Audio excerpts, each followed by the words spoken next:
It's been a quarter century since a fire at McCabes scrapyard in Galesburg changed the lives of two men. Since the fire that nearly took Caper and Joey Brown's lives, they've been working to change the lives of others.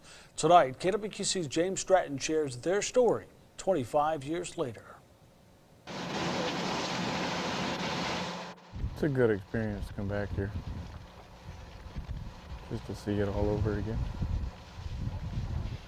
Just like flashes, I can see everything right now.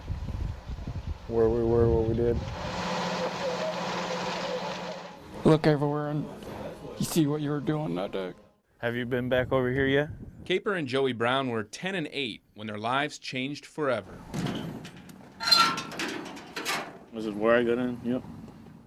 Caper got in the other fence back there. After breaking into McCabes' scrapyard and stealing a few chocolates from the break room, the mischief went further. Spraying gas. Just progress from there. Nearly 30 gallons later, Sprayed tons and tons of gas all over the place. Filled up the truck. There's a brand new Ford F-150. After we got done doing that, you were there and I was over here. the two were throwing rocks at each other when the gas exploded. It ignited from the pilot light in the break room from the water heater. And that's when it exploded. And I ran through here, all the way over there, following him. Since I was in the fire, I couldn't just stop, drop, and roll where I was. It was all flames.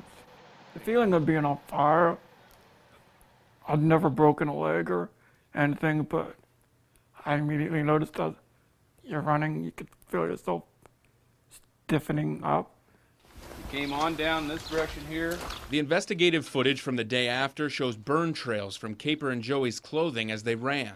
Find some more charred clothing. The whole time you're running through scrap. You're not running through, level ground. This is where it was the scariest part right here. Because this is where Caper ran to. My mom was still screaming over here on the other side of the fence. She couldn't get to us. Jumped off the railroad edge, which is now buried. That's when I first tried to stop, drop, and roll. So right in that area where that's open is where I remember laying. There was an old jacket that was on the ground, and I remember hitting him with it and hitting him with it. Joey was burned on 28% of his body. Take a needle and stick it in you and drag it 1,000 times worse. That's what my description would be. 98% of Caper Brown's body was burned because he went into shock so quickly he doesn't remember much. I do remember water though. I remember somebody pouring water on me and almost immediately being naked, to put it bluntly. Firefighters rushed to every side of McCabes. There was a big mass of flames coming out of the front of this building. So, I remember that pretty vividly. They started following Joey's clothes trail. His clothes were burning off. They had a trail, but there's a civilian on scene already with him and taking care of him. It bothers you thinking about a little one getting hurt. They proceeded to put water on me, and that's it. That was it. His hands were burnt pretty bad. I remember that.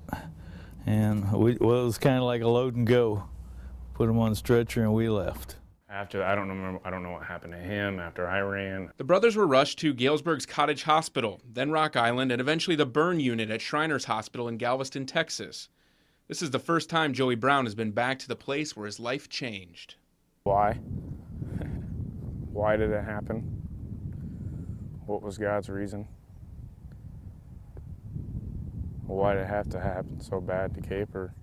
It's the second time his brother Caper has been back. To me, it feels like a veteran going back to where he fought a war, experienced so much death and pain. He's an inspiration to a lot of people. I just hope he knows it. He don't have to say anything, and people can learn so much from it. It's all about strength. See how much a person can go through. I think that's why. A person can only go through so much, but that's a different story right there.